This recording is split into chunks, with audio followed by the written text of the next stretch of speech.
The biting wind whipped through the skeletal branches of the sere forest, carrying the scent of damp earth and decaying leaves. For Apolline Garnier, the chill was more than physical. It seeped into her bones, a constant reminder of the gnawing hunger that haunted their small, dilapidated cottage on the edge of Saint-Bernard. Gilles, her husband, had always been a solitary man, a hermit even before they married. He knew the woods like the back of his hand, a hunter in his element. But these past few months, something had shifted. A desperation had taken root in his eyes, a frantic energy that unsettled her. The children, God have mercy on their souls, were disappearing. Whispers turned to accusations, fear festering in the village like a venomous sore. The authorities, spurred by the escalating panic, issued their edict: find the killer, human or beast, and bring them to justice. The shadow of the loup-garou, the werewolf, stretched long and dark over the land. Apolline tried to ignore the rumors, clinging to the hope that Gilles would find work, that the hunting would improve. She prayed nightly, her rosary beads worn smooth with worry. But the gauntness in Gilles' face deepened with each passing day, his silences growing longer, his absences from the cottage more frequent. One evening, Gilles returned later than usual, his clothes torn, his face scratched. He carried a strange, musky odor, unfamiliar yet deeply unsettling. He offered no explanation, only a slab of meat, dark and bloody, which he claimed was venison. Apolline, nauseated by its appearance, forced herself to cook it, watching Gilles devour it with an almost animalistic hunger. That night, she couldn't sleep. The image of the meat, the way Gilles had eaten it, haunted her.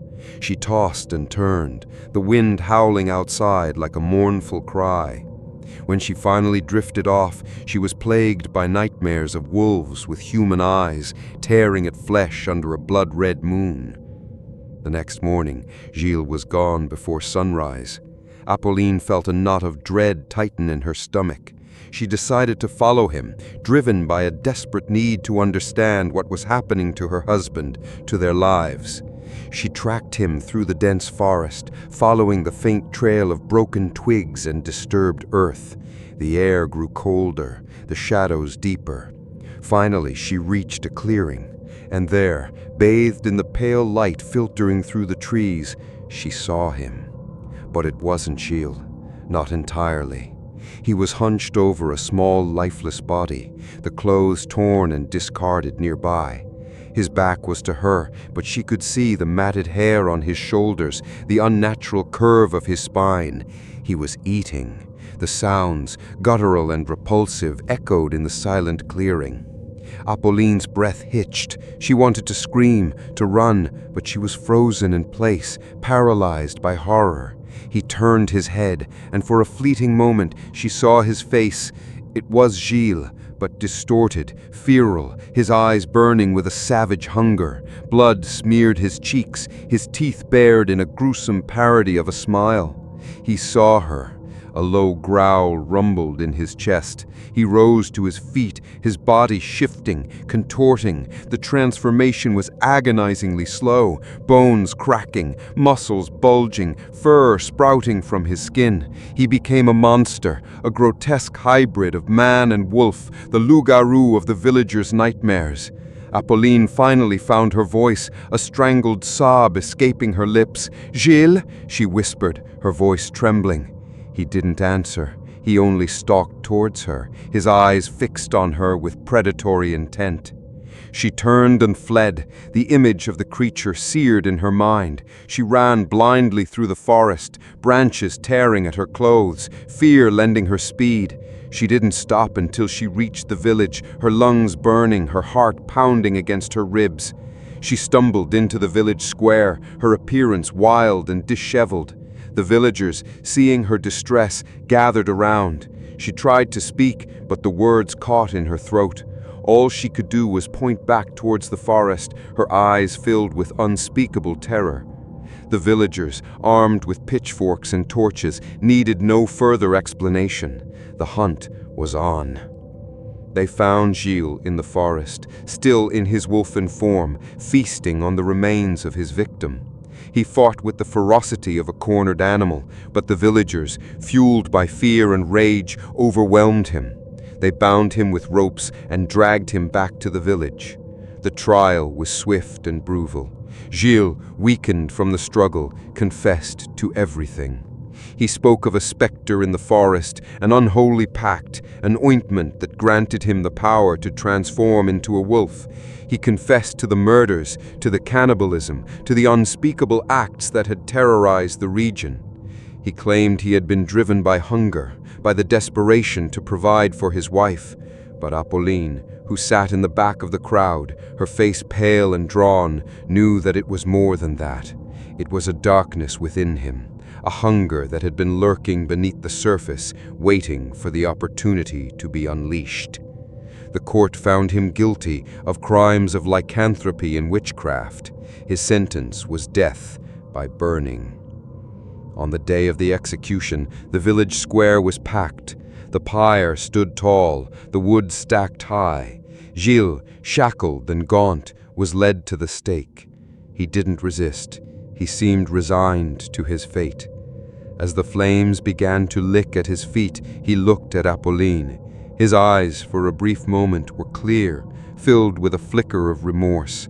"Forgive me," he whispered, his voice barely audible above the crackling fire. Apolline didn't answer. She couldn't. The horror of what he had done, the betrayal she had suffered, had frozen her heart. She watched as the flames consumed him, as the monster that had been her husband was reduced to ashes. In the aftermath, the village breathed a collective sigh of relief. The werewolf of Dole was dead. The children were safe. But for Apolline, the nightmare was far from over. She was ostracized, shunned by the villagers who had once been her neighbors.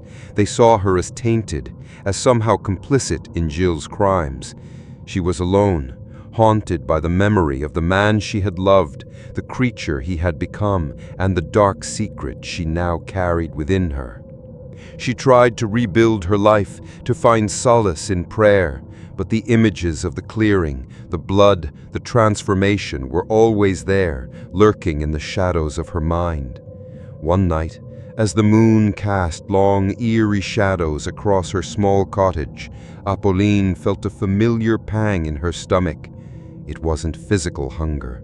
It was something deeper, something darker, a craving. She looked at her hands, her fingers twitching. The scent of the forest, the call of the wild seemed to fill the air. A chilling realization dawned on her. The darkness that had consumed Gilles had not died with him. It had found a new vessel. She stared into the mirror, her eyes wide with terror. She saw her reflection, but it was shifting, changing. A primal instinct, buried deep within her, was beginning to stir. The villagers thought they had rid themselves of the beast, but they were wrong. The loup-garou was not a creature of the forest. It was a hunger, a darkness that could take root in the human heart, and now it had found its way into hers. The wind howled outside, a mournful cry echoing through the trees. Apolline closed her eyes, surrendering to the darkness. The transformation had begun. The hunt was about to start again.